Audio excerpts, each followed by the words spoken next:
Evil Buu has awakened and it wants to fight strong guys. I feel like that we've heard that before. Have we heard that before? Hey guys, MasakoX here. It's the last What If before December and therefore the Christmas season begins, and we're going back to one of the more outlandish What Ifs that we actually have in our catalogue. It may be described as somewhat indirect, but actually, this whole scenario has given us a really good understanding about the inner workings and the emotions of the android characters within Dragon Ball. Something that is not often explored. You know, other than just having them fight or whatnot, or just loving nature. There's more to them. There is a lot of emotional heft behind them. And even with the likes of 17 and 18, there's a lot of potential that you can have. There's a lot of baggage, even with the new Babby Cell trying to come to terms with them. So let's continue with the notion that a pre-Cell Saga Bulma took it upon herself to go to Dr. Giro's lab, take what was rightfully his, and, you know, make the most of it. I mean, where was Dr. Giro? He wasn't going to go like, "Hey, my head tells me that you shouldn't have that! Give it back! I'm going to roll at you angrily until you stop!" He had the right to be upset. This was his magnum opus, Cell. The sum creation of all of research and development of the android program, as well as back in the days of the Red Ribbon Army. This was meant to be the ultimate creature of destruction. Nowadays, it's the ultimate creature of hugs and goofing off like it was a little child. Well, I mean, that's what you get when you hang around with Goten and Trunks for most of your life. I'm talking about what if Cell turned good. Now, I must remind you all that this isn't the original Cell that we're talking about here turning good. No, that's not really going to happen. That one bit the dust when Super Saiyan 2 Gohan got really angry and decided to punch a big hole in the stratosphere with a Kamehameha. This is the present day Cell, was originally an embryo and then was genetically accelerated to then become the larval state and then the imperfect state. In the last part, things got a little bit hairy for our present day Cell, who has actually been christened Android 21 by the likes of Bulma. Before you say anything, Android 21 isn't known yet to our Z-Fighter group, so, yeah, stands to reason. There was 20, 19, 21. This was the first time that 21 could actually get stuck in with his comrades and help fight with the likes of Majin Buu rearing his ugly head.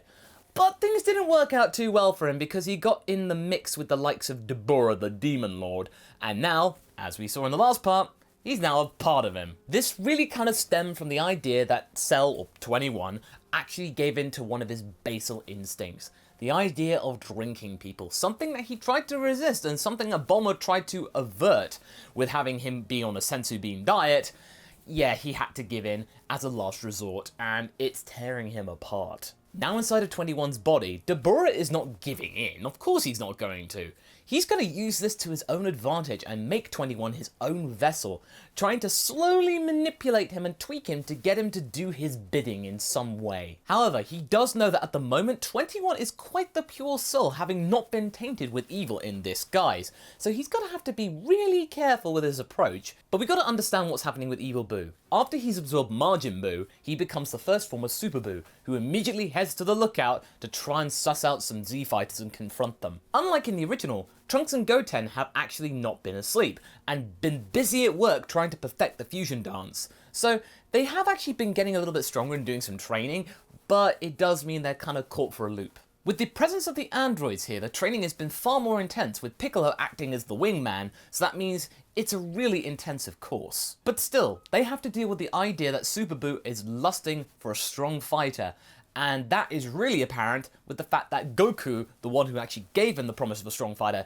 isn't even here. Piccolo tries to bargain with the mutant in some way by just saying, why don't you just go down onto the earth and try and game end some people down there? It's a bitter pill to swallow, but the Namekian is seriously banking on that whole Dragon Ball strategy. I hope it works and there aren't any technicalities. This is falling into Dabura's lap. This is just proof positive that he could just slowly say to 21, "Is this the kind of person you want to really ally yourself with? Someone who will easily contempt and condemn the lives of millions? Just for the sake of an idea?" 21 is aghast at the idea. Why give in this easily? 21 is having none of that, and he is rocked to the core that his master would even think of such an idea. Something so disastrous and just... ugh. Dabura is laughing inside of his head, I mean quietly, but this is going the exact way he planned. Make his vessel turn against his former friends, go it alone, and he will be able to do whatever he wants with it. Now the Dabura-led Android 21 calls out to Super Buu that he will challenge him and give him the fight that he wants. He will buy the group some time, so that means they can get the fusion dance training down to a T. Or I guess in this case, an F. Piccolo is strongly against this idea. He doesn't think that 21 can take this Super Buu creature. He knows exactly that his pupil isn't strong enough to be able to even do anything against this creature. He'll be annihilated within seconds. But they don't know the whole thing about Dabura. They think that 21 just defeated Dabura, not that he's inside of 21. Piccolo demands that 21 stand down and take back his offer, but it's too late. Super Buu is already hooked on this offer and is severely tempted, and he wants it now. Has graciously stepped forward to give him what he wants. He will make excellent candy. Both 21 and Buu depart the lookout with the young boys being able to get on with their fusion training, and we don't have the whole, fat Gotenks and thin Gotenks thing. They're able to get it down in one. Piccolo, though, is seriously worried, not just for the safety of his pupil, Android 21, but for the safety of the entire world. Who knows what Buu will end up doing? He might even just blow up the planet here and now. With Super Buu following him, 21 is told by Dabura that, yes, this creature is indeed stronger than him. There is no way that he will be able to beat this pink creature, except via this way. If he just gives in a little bit of control to the Demon King, he might just have enough ability to be able to give Cell, or 21, the idea and the powers that he needs to be able to defeat this guy. Our young Cell doesn't trust this Dabura at all. He has actually something that Dabura has no idea about.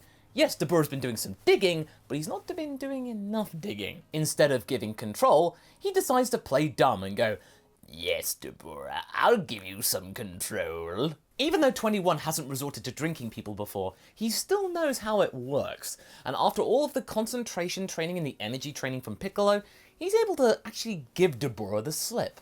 This drinking ability also comes with some perks that he hasn't also realised yet. So, instead of relinquishing outright control, he's able to tap into Dabura's essence and tap into the power that is available to him, and Dabura is completely helpless in this situation. 21 powers up with an electric red aura. It's an angry red aura as well, and this catches Super Buu by surprise.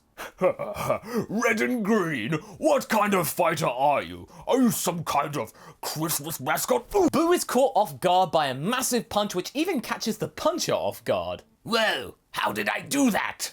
Both 21 and Dabura are asking the same question, and I think Buu is too, although slightly pained. This power that 21 has been able to tap into via this drinking ability is incredible! He had no idea that he could do this. Why didn't he find this out before? I mean, senzu beans were good and all, but this ability? It's far more efficient. Unfortunately though, that punch that he gave to Buu doesn't exactly hurt him that much, but it's enough to send him flying and make Buu question what he got himself in for. But at the same time, it is a challenge, and now he's cackling like a maniac. This is what I wanted.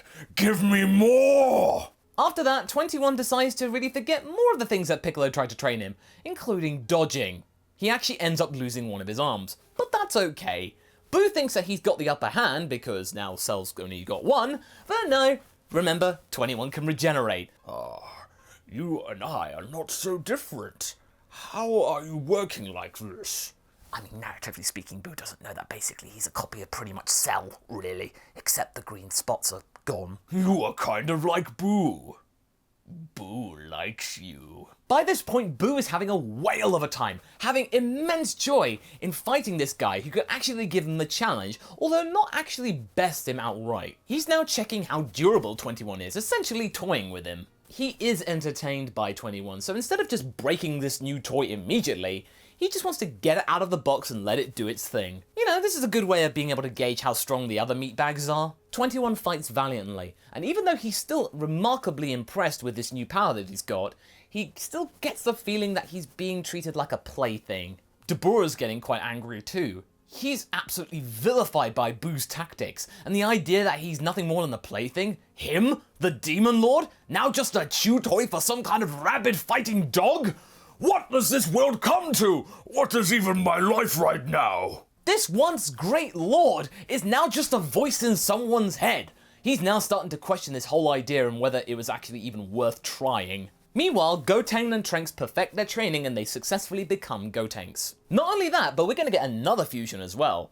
Android 17 and 18, through all the training, decide to try it themselves to see whether they can actually do it, even though they are biomechanical. After all the teaching that they have been through and actually been perfecting and practicing with Piccolo, they successfully fuse and become Android 17.5. This isn't your average fusion either, this has actually opened up something quite interesting. Now you see, both 17 and 18 are powered by the Infinite Engine, and now that there's a dual Infinite Engine inside this fusion, it means that no matter how much they power up, they don't actually bring down the fusion time of 30 minutes. So therefore, they can just power up and keep going the stamina, and when they do defuse, they can refuse instantly. So this is going to be very interesting, and having figured this out after all the practice, they fuse up again and go to help Android 21. When they arrive at the scene, 17.5 is shocked at what 21 is doing. What is he up to? Why is he just taking Buu's punches? I mean, one thing is to actually try and buy the gang some time, but no, he's just giving in and just letting him be a punching bag or something. So 21, can you actually try and stop this beast? They then attack Super Buu, who actually gets some successful hits, allowing 21 to be able to get some kind of a break. The fight is long and brutal, but Buu is no longer smiling. This fight is getting much more serious. 17.5 and 21 together? This might be a bit of a struggle. In fact, he actually could be considered to be outright losing because these two don't have energy readings, so he can't pinpoint them. He then goes into full defensive mode and pretends to act all defeated, like, "Oh, I'm not as strong as you guys," because he can sense someone who does have an energy reading approaching. And that is Gotenks, and we all know what Gotenks is all about, being loud and brash, making an entrance, and this gives Buu the distraction he needs to then go in and absorb Gotenks immediately. So that means the young fusion doesn't even get to do anything. The 17 within 17.5 wants to stop this beast mid-transformation, like in the whole tournament power thing when he cuts Ribrianne off mid-speech, but they hesitate for a moment. That's the 18 part, because Gotenks is in there. They'll destroy Gotenks as well. That moment proves to be rather costly because this now Gotenks powered Buu is now stronger than the two of them, and really, yeah, it's actually strong enough to be able to knock the fusion out of 17.5, separating the two. They attempt to do the dance again almost at once, but they're immediately stopped by Buu, and they are now in really big risk of being absorbed themselves. But luckily, Gohan arrives. He has successfully completed his Elder Kai training, and is now more mystic and more ultimate than ever before. He tells 17 and 18 to take 21 and regroup with the others. Gohan will buy them some time, and so their fight begins. The androids then make their way back to the lookout. 18 then asks, "You think that Gohan can make it?"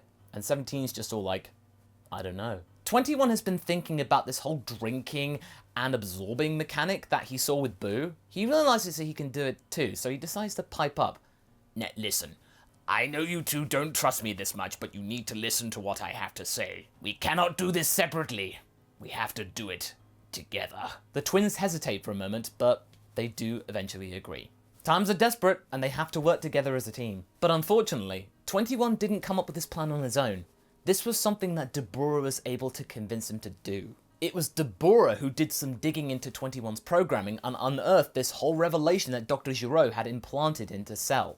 So yeah, I think you might be able to tell that the next part of this What If is going to be rather perfect, let's say. And that's where we're going to leave things for right now. So what do you guys think? Do you think this alliance is going to amount to anything? What's going to happen to Gohan in this timeline? Leave a comment below and let's get this discussion going. Anyway, I hope you enjoyed this video. Until the next one, be sure to like and subscribe. Catch you later!